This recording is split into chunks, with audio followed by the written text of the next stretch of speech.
illallah Muhammadur Rasulullah, la ilaha illallah Muhammadur Rasulullah. اللہ کے پیارے اور لاڈلے بندوں، یہ ماہ محرم ہے جو نہایت قابل قدر اور محترم مہینہ ہے، اور اس کی 10ویں تاریخ جسے عاشورہ کہا جاتا ہے، اس کی بڑی خاص فضیلت اور خصوصیت ہے۔ اور اس میں یعنی عاشورہ میں فقط 2 چیزیں ثابت ہیں، ایک روزہ رکھنا اور دوسری چیز دریا دلی اور فراقی سے اپنے آپ پر اور اپنے گھر والوں پر خرچ کرنا، جسے دسترخوان وسیع کرنا کہتے ہیں۔ پہلی چیز روزہ۔ عاشورے کے روزے کی ایک تاریخ ہے۔ مکہ مکرمہ میں قریش مکہ بھی یہ روزہ رکھا کرتے تھے، اور آپ صلی اللہ علیہ وسلم بھی مکی زندگی میں بھی یہ روزہ رکھتے تھے، اور آپ کی اتباع میں صحابہ اکرام رضوان اللہ علیہم اجمعین کا روزہ رکھنا بھی قرین قیاس ہے۔ اور اسی دن قریش خانہ کعبہ کا غلاف بدلا کرتے تھے۔ پھر جب آقا صلی اللہ علیہ وسلم ہجرت کر کے مدینہ منورہ تشریف لے آئے تو آپ صلی اللہ علیہ وسلم نے دیکھا یہودی بھی اس دن کا یعنی عاشورے کا روزہ رکھتے ہیں۔ آپ صلی اللہ علیہ وسلم نے ان سے دریافت کیا، ما هذا اليوم الذي تصومونه، اس دن کی کیا خصوصیت ہے، کیا خاص بات ہے اس دن میں کہ تم اس دن روزہ رکھتے ہو؟ تو انہوں نے بتایا، هذا یوم عظیم، یہ ایک عظیم دن ہے، انجى اللہ فی موسیٰ وقومہ، اسی دن اللہ تبارک و تعالی نے حضرت موسیٰ علیہ السلام کو اور ان کی قوم بنی اسرائیل کو فرعون کے ظلم سے نجات دی، وغرق فرعون وقومہ، اور اسی دن اللہ تبارک و تعالی نے فرعون کو اور اس کے لشکر کو بحر قلزم میں غرق کر دیا۔ فصامہ موسیٰ شکراً، حضرت موسیٰ علیہ السلام نے اس کا شکر ادا کرتے ہوئے اس دن کا روزہ رکھا، اور ہم ان کی اتباع میں یہ دن کا روزہ رکھتے ہیں۔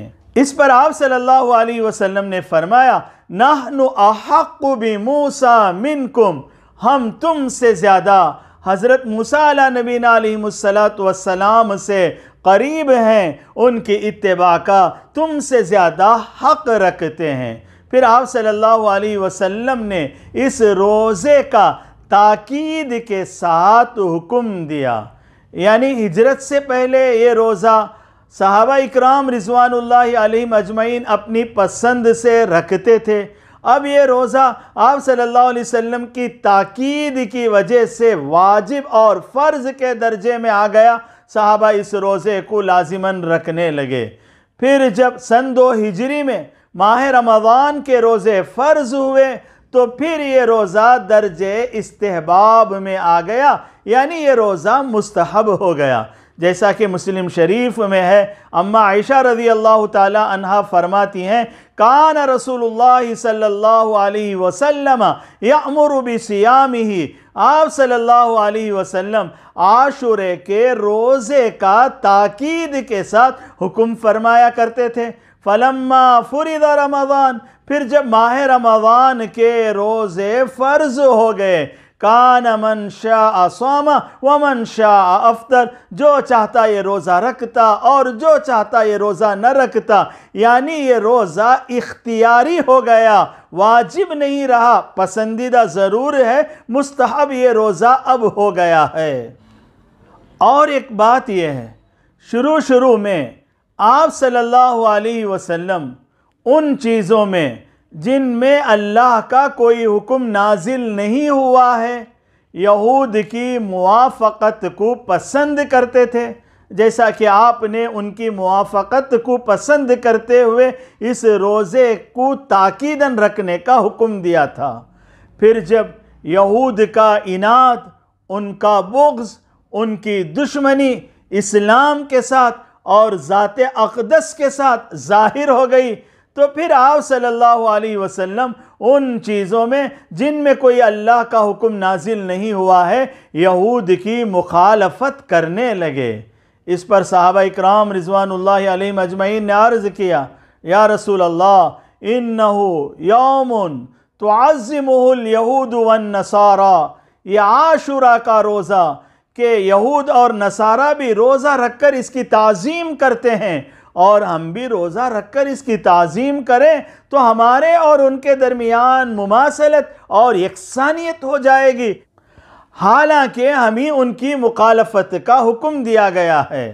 اس پر آپ صلی اللہ علیہ وسلم نے فرمایا، فَإِذَا كَانَ الْعَامُ الْمُقْبِلِ إِنشَاءَ اللَّهُ صُمْنَا الْيَوْمَ التَّاسِعَ، پھر جب آئندہ سال آئے گا تو انشاءاللہ ہم 9ویں تاریخ کا روزہ رکھیں گے، یعنی 10ویں تاریخ کے ساتھ 9ویں تاریخ کا بھی روزہ ملا کر رکھیں گے، ہمارے روزے 2 ہوں گے اور ان کا 1 ہوگا۔ اس طرح ان میں اور ہمارے درمیان مماثلت نہیں ہوگی بلکہ مخالفت پیدا ہو جائے گی۔ ایک اور روایت میں آپ صلی اللہ علیہ وسلم نے فرمایا، صوموا یوم عاشوراء، عاشورے کا روزہ رکھو، وخالفوا فیہ الیہود، اور اس میں یہود کی مخالفت کرو۔ اس طرح صوموا یوما قبلہ او بعدہ یوما، عاشورے کے دن کے روزے کے ساتھ ساتھ 9ویں تاریخ کا روزہ رکھو، یا اس کے بعد 10ویں تاریخ کا روزہ عاشورے کے روزے کے ساتھ رکھو۔ بس ہمیں عاشورے کے روزے کے ساتھ پہلے ایک دن کا روزہ رکھنا ہے یا بعد کے دن کا روزہ رکھنا ہے؟ صرف عاشورے کا روزہ رکھنا، ایک روزہ رکھنا، اسی کو بعض فقہاء اکرام نے مکروہ تنزیہی یعنی ناپسندیدہ قرار دیا ہے۔ لیکن علامہ انور شاہ کشمیری رحمۃ اللہ علیہ فرماتے ہیں، عاشورے کے روزے کی 3 شکلیں ہیں۔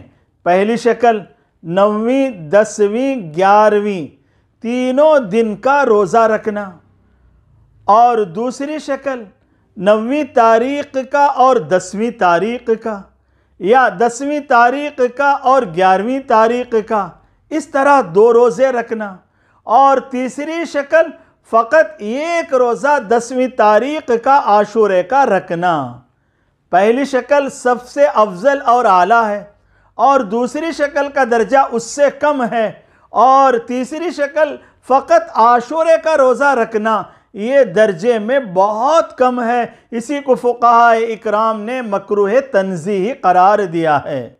مطلب یہ ہے، یعنی اگر کوئی کسی وجہ سے فقط 10ویں تاریخ کا عاشورے کا روزہ رکھتا ہے تو کوئی گناہ کی بات نہیں ہے، اس کی بھی گنجائش ہے، اور اس عاشورے کے روزے کا بڑا ثواب ہے۔ آقا صلی اللہ علیہ وسلم نے فرمایا، وَصِيَامُ يَوْمِ عَاشُورَا أَحْتَسِبُ عَلَى اللَّهِ أَن يُكَفِّرَ السَّنَةَ الَّتِي قَبْلَ، عاشورے کا روزہ کہ اللہ کی ذات سے امید ہے اس روزے کے رکھنے سے اللہ تبارک و تعالی پچھلے 1 سال کے گناہ معاف فرما دیتے ہیں۔ یہ ایک عمل ہے روزہ رکھنا۔ اور دوسرا عمل دسترخوان وسیع کرنا۔ آقا صلی اللہ علیہ وسلم نے فرمایا، من وسع علی نفسہ و اہلہ، جو اپنے آپ پر اور اپنے گھر والوں پر دریا دلی اور فراخی سے، کشادگی سے خرچ کرتا ہے، وسع اللہ علیہ سائر سنتہ، اللہ تبارک و تعالی اس پر سارا سال رزق میں کشادگی فرماتے ہیں۔ حضرت سعید ابن مسیب رحمت اللہ علیہ فرماتے ہیں، جربنا ذالک فوجدناہ حقا، ہم نے اس کا تجربہ کیا تو اس کو درست پایا۔ حضرت سفیان رحمہ اللہ فرماتے ہیں، فجربنا ذالک منذ 50 سنة فلم نر الا ساعة، کہ ہم نے 50 سال اس کا تجربہ کیا تو ہم نے وسعت کو پایا۔ یہ وہ عمل ہے، تابعین کے زمانے میں بھی اس پر عمل کا ہمیں ثبوت ملتا ہے۔ ہاں یہ مستحب ہے، کر لینا بہتر ہے، اور اگر کوئی کسی وجہ سے دسترخوان وسیع نہ کرے تو اس پر کوئی عتاب نہیں ہے۔ بس یہ دو چیزیں، ایک روزہ اور دوسرا دسترخوان وسیع کرنا، علاوہ ان کے اور کوئی بطور خاص کوئی عمل عاشوراء میں ثابت نہیں ہے۔ ہاں ایک بات ہے، یہ عاشوراء کی تاریخ، اس دن نواسے رسول، جگر گوشے بطول، فرزند علی حضرت حسین رضی اللہ تعالیٰ عنہ نے دین کے لیے، حق کی سربلندی کے لیے انہوں نے قربانیاں دی اور جام شہادت کو نوش فرمایا۔ اس دن کی وجہ سے ان کی شہادت کا رتبہ اور زیادہ عظیم ہو گیا۔ یہ عاشوراء محض ان کی شہادت کی وجہ سے خاصیت نہیں رکھتا ہے، بلکہ اس کی عظمت اور فضیلت بہت پہلے سے چلی آ رہی ہے، جیسا کہ ابھی آپ نے سماعت کیا۔ اس لیے ہمیں یہ سمجھنا کہ عاشوراء ماتم کا دن ہے، سینہ کوبی کا دن ہے اور غم کا دن ہے، یہ درست نہیں ہے۔ اس سے ہمیں بچنا چاہیے۔ بس اللہ سے دعا ہے، اللہ تبارک و تعالی ہمیں آخری سانس تک مطابق شریعت زندگی گزارنے کی سعادت اور توفیق عطا فرمائے، اور بیجا رسوم اور رواج سے اللہ ہماری ساری امت مسلمہ کی حفاظت فرمائے۔ آمین۔ وآخر دعوانا ان الحمدللہ رب العالمین۔